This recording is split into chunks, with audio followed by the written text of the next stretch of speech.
এক টুকরো গরুর মাংস দিয়ে কীভাবে পরিবারের সবার জন্য ভর্তা বানালাম সেটাই আজকে আমি আপনাদের মাঝে শেয়ার করতে চাচ্ছি। তো প্রথমে আমাদের লাগছে এক টুকরো গরুর মাংস। এখন লাগবে পেঁয়াজ। এখানে আমি গোল গোল করে পেঁয়াজটাকে কেটে নিয়েছি। এখানে 2 থেকে 3টা পেঁয়াজ আছে।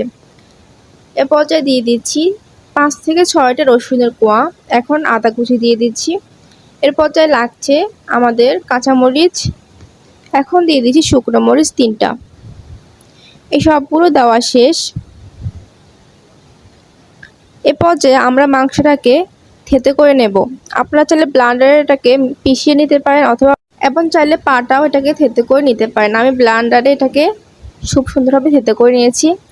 এখন লাগছে 1 টেবিল চামচের মতো কালো জিরা। কালো জিরা আমাদের শরীরের জন্য খুব উপকার, সেটা বলার কিছুই নেই, আপনারা সবাই জানেন। এখন দিয়ে দিচ্ছি 1 টেবিল চামচের মতো হলুদের গুঁড়া এবং দিয়ে দিচ্ছি সরিষার তেল। এ পর্যায়ে আমি চুলাটাকে এখন অন করে দেব। এখন সবকিছু খুব ভালো মতো নেড়ে চেড়ে দিচ্ছি। সবকিছুর সাথে সবকিছু খুব ভালো মতো মিশিয়ে নিতে হবে।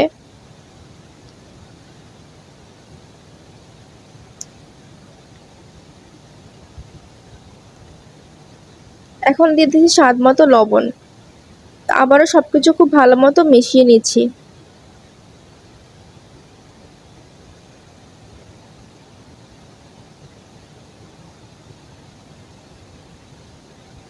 দেখতে পাচ্ছেন বলক চলে আসছে। এ পর্যায়ে আমাদের এখানে পানি লাগবে। এখানে আমি 1 কাপের অর্ধেক পানি ইউজ করেছি, মাংসটাকে যেন খুব ভালো মতো কুক হয়ে যায়।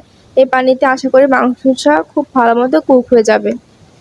তো আমরা এখন এটাকে ঢাকনা দিয়ে কতক্ষণ 5 মিনিট থেকে 6 মিনিট পর্যন্ত এটাকে জাল করব। এখন 5 মিনিট পর আমরা এটাকে উঠিয়ে নিচ্ছি ঢাকনা। এ পর্যায়ে দিয়ে দিচ্ছি 1 ফালি লেবুর রস।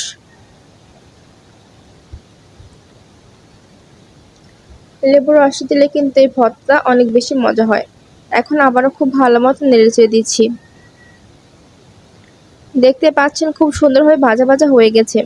এ পর্যায়ে আমরা এটাকে নামিয়ে নেব এবং ব্লেন্ডারে খুব সুন্দরভাবে ব্লেন্ড করে নেব। আপনারা চাইলে শিলপাটাও এটাকে বেটে নিতে পারেন। এই তো দেখতে পাচ্ছেন ব্লেন্ডার যেটা নিয়ে নিয়েছি, এখন খুব সুন্দরভাবে পেস্ট করে নিয়েছি। এখন আমরা এটাকে প্যানের মধ্যে আবারও কিছুটা তেল দিয়ে 2 থেকে 3 মিনিট ভেজে নেব। ভাজা হয়ে গেলে দেখতে পাচ্ছেন কালারটা চেঞ্জ হয়ে গেছে। এখন উঠিয়ে নিচ্ছি। এ পর্যায়ে আমরা এটাকে গোল গোল শেপ করে বলের মতো করে নেব। এই তো দেখতে পাচ্ছেন গোল গোল শেপ করে বলের মতন করে নিয়েছি। এটা খেতে কিন্তু অনেক বেশি মজা হয়েছে। আপনারা চাইলে গরম ভাতের সাথে এবং ডালের সাথে এটা খেতে পারেন। এটা অনেক বেশি মজা হয় খেতে। তো ভিডিওটি যদি ভালো লেগে থাকে অবশ্যই কমেন্ট করে জানাবেন। আর অবশ্যই আমাদের ফেসবুক পেজ এবং ইউটিউব চ্যানেল সাবস্ক্রাইব করতে ভুলবেন না। সবাই ভালো থাকবেন।